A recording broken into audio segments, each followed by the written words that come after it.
Anybody who is looking for a hair transplant, is exploring the idea of a hair transplant, wants to know what is the correct cost of a hair transplant. Well, unfortunately, there is no correct cost for a hair transplant, and there are so many variables.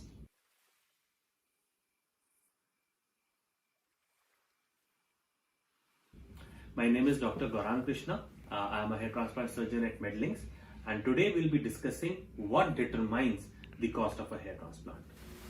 So there are so many variables, and I'll list them one by one.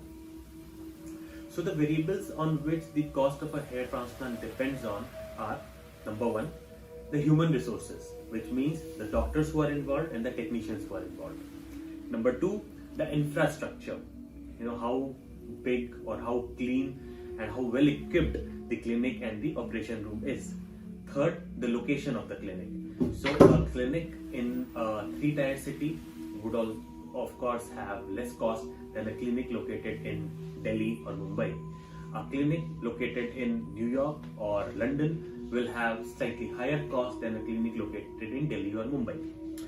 Fourth, the reputation of the clinic. So a clinic which has been there for many years, which has a good name in the in the society, would of course will be charging a bit more than a clinic which has newly come up or does not enjoy such a good reputation. And lastly, the technique of hair transplant. In general, it's not a rule, but in general, a FUT or a strip surgery would cost slightly lesser than an FUE surgery, primarily because FUE is slightly more time consuming for the surgeon. But again, this is not the main deciding factor. The main deciding factors are the human resources, the infrastructure, the location of the clinic, and the reputation of the clinic. Now we'll discuss that one by one. Now, human resources. So primarily there are two kinds of human resources that are involved in a hair transplant. One is the operating surgeon or the lead surgeon. Second are the associate surgeons and the technicians. So a surgeon who is highly experienced, well qualified, would charge more than someone else. Also, technicians, it is very important because hair transplant is a unique surgery. It's not a one-man job. It needs a whole team. So the technicians, which predominantly are used for graft implantation and for processing the strip, they also have to be highly experienced. So if I employ a technician who is not that experienced or is just a trainee, then either I'll be paying him very less or I may not be paying him at all. But then the results will not be optimum, and the ultimate loss is mine and yours, the patients. So we use only technicians who are well experienced. Like our technicians have been working with us for around 9 years now, and they are well experienced in what they are supposed to do. They do the same thing each and every day, and now it's all at the spinal level. So technicians and the quality of technicians is also very important. Also, not just quality, the number of technicians. Like if in a surgery I need 4 technicians, then my team will be well coordinated, my surgery will be well coordinated. But I can do the same job in 2 technicians also, but then the duration of the surgery will be long, the tiredness for me and you will be more, though the cost will come down, but ultimately the quality will be compromised. Second is the infrastructure. Now, of course, hair transplant is not a major procedure. I can do the hair transplant in a very small, let's say 8x8 room also. But to make the procedure comfortable, to make the area not very claustrophobic, we operate in a bigger rooms, 14x14 or bigger.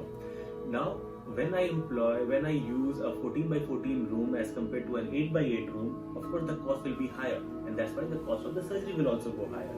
So, infrastructure is important. The kind of instruments that we are using in the hair transplant, the OT lights. So the cost of OT lights varies from 10,000 rupees to 2 lakh rupees. So if you're using a good quality OT light, which is LED based, which does not generate much heat, the cost will be more, and ultimately the cost has to be borne by the patient. But the quality is better, the results are better. Thirdly, the OT beds, are they fully automatic or not? Are they nicely ergonomic or not? These things matter. The equipment, the disposables that are used. So the most common disposable, I'll just give you an example. The most common disposable that is used in a hair transplant surgery is a punch, particularly in FUE. It's a punch. So the cost of a punch ranges from 300 rupees to 8,000 rupees. So when you import a good quality punch, something like a hole punch, it costs you a lot. But because you're using a better quality punch, the outcome also is better. The transaction rate may be better. The speed of surgery can be faster. So employing or using a better quality disposable may cost us more, but it will give us in a better experience and a better result. Also, are we reusing the disposable? So if I keep on autoclaving, sterilizing the punch and use one punch in 3 patients, the cost will come down. But also the quality will come down. The chances of infection will go much higher. So in our clinic, we use 2 or 3 punches in one surgery, just to maintain the sharpness and to reduce the chances of infection. We don't want to use the disposables that has been used in one patient in another patient. There are certain instruments which are reusable, but as much as possible, we try to use disposables to limit the chances of infection and to improve the quality of the procedure. And when high amount of disposables are used, the cost increases, and that ultimately has to be borne by the patient. That thing also increases the cost of the surgery. Now, location is important because all of you will agree that cost of everything is higher in Delhi or Mumbai from, let's say, Kanpur, because the land is costly, the human resources are costly, electricity is costly, everything is costly. So clinic which is located in a metro would have slightly higher cost than a clinic which is located in a 3-tier city. Fourth, reputation. Again, that's a very important aspect that determines the cost. So clinic which enjoys a good reputation, which has done consistently good work over many years, would of course charge a premium for its reputation, because it takes time, it takes effort to build that reputation. And of course, you would want to go to a clinic which enjoys a good reputation, because the chances of failure or chances of poor outcome is much less in a reputed clinic than a new clinic. Fourth is a technique. I'll not go too much into it because that's a very, very debatable thing. But by and large, in our clinic, the cost of FUT strip surgery is slightly lesser than cost of FUE. So technique also may matter a bit. Despite all these things, there is a very logical, very fair question, is that why there is so much variation? At one place, I get an advertisement of hair transplant in 40,000 rupees, and the clinic is telling me the cost will be 2 lakh rupees. It's a huge 5x variation. Why is it that so? Well guys, the answer still lies in the same points that we have discussed. So if you get a hair transplant from purely a technician in a dingy room, the cost will be nothing, because God knows what kind of instruments he's using, whether these instruments have been used on 10 previous people. What is the backup of electricity? What is the sterility of that area? You don't know. You are just paying for those 3 to 4 hours. But if you get it done from a good clinic who has the backups, who have the good equipment, good doctors, the cost is much higher. Now I'll talk about where does our clinic, where does Medlink stand in all this discussion. Well, because see, we are not the cheapest clinic. We are nowhere the cheapest clinic. In fact, if you calculate our cost with the cheapest cost that you can get for hair transplant, it will be around 4 to 5 times of it. Right? And the reasons are again the same. We are located in Delhi in a good colony with a reasonably good infrastructure. The equipment that we use are the best of the best. There is no compromise done. We even have the NeoGraft machine, which we don't use, but we still have it just for the completion's sake. The doctors that are here are all well qualified, well experienced. The technicians that we use have more than 10 years of experience. The team has been unchanged for many years now, and these are the people who have been doing the same thing every other day, and and they are the experts in their field. We don't hire any part-time technicians. We don't hire any, or we don't allow any technicians to be involved in surgeries who are newbies, who are trainees. If they are trainees, they are trainees. They help in various other things like sterilization of the equipment, setting the OT light, etc. But they are not involved in the actual hair transplant procedure per se. In our clinic, the use of technicians is restricted to what ISHRS allows, which is implantation of the grafts and processing of the FUT strip. No other steps are done by technicians. And these are not just normal guys. All our technicians are also well educated. Most of the people are nurses, qualified nurses, or total who have a proper OT diploma. So it's not just any Tom, Dick and Harry becomes a hair transplant technician in our clinic. And the people who are not that qualified are in very junior posts. These are what we call as assistants, who would help us in blood sampling, people who would do the overall maintenance of the operation complex, but not involved in the hair transplant procedure per se. So that is where we stand. We are not the cheapest clinic, but the quality we have maintained is pretty good. We have been happy with what we are doing, and we are also not the costliest clinic. We are not the costliest clinic because we restrict our cost at a point when it is feasible. So we don't go into overboard advertising, full page advertisements. We don't believe too much into celebrity endorsements, because all these things come at a huge cost, and ultimately the cost has to be borne by the patient. So we try to reduce the cost where it is needed, where we don't want to venture into the luxury too much. We want us to be placed as a purely medical clinic, but we don't want to compromise at all in the scientific part. In the execution part, we don't want to compromise.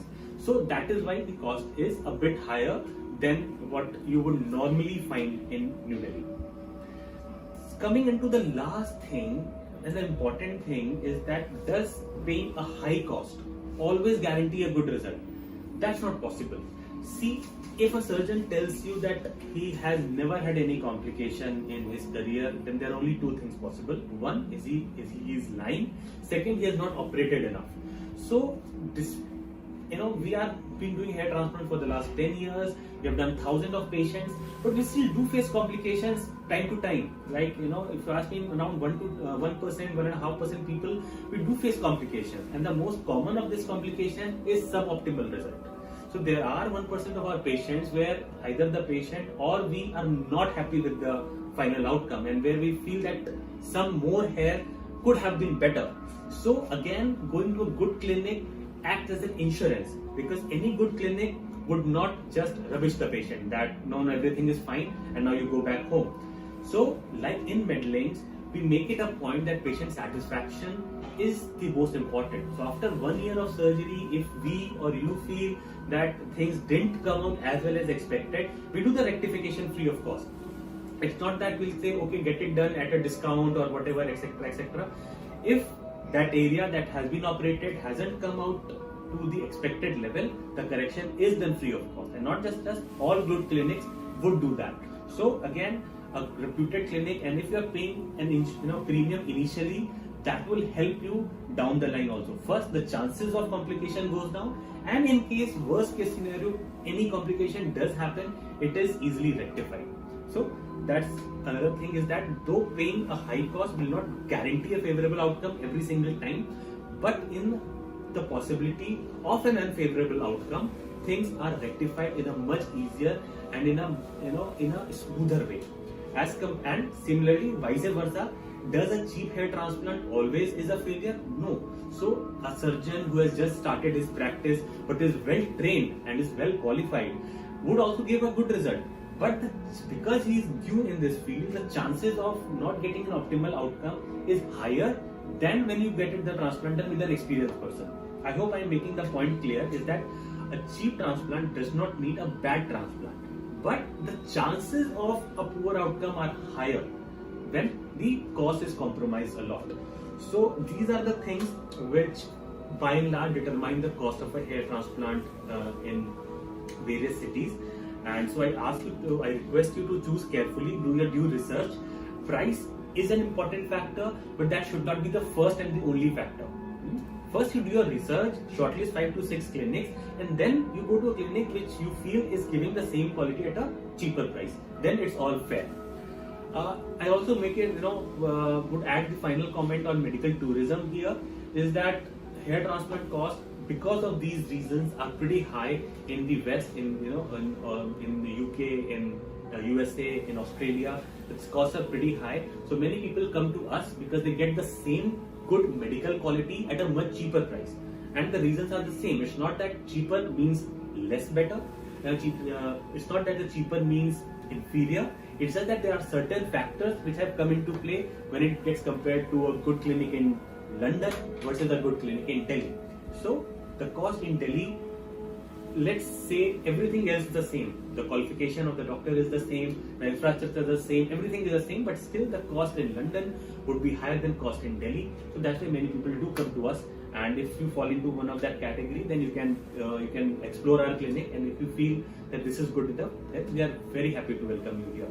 So I think I've made my points clear of what determines the cost. It is not standard. It varies from clinic to clinic. It varies from city to city, and there are certain factors that you should look forward to when you are choosing, when you are doing your research, and when you are comparing the price. So these are the factors, and I hope this video has made sense. If you have any comments, or if you feel that there are certain other factors that we should discuss, please mention in the comment section, and we'll try to answer it one by one. If you feel that I have missed any point, then again, please give your feedback, and we'll try to make a better video next time. Thank you so much.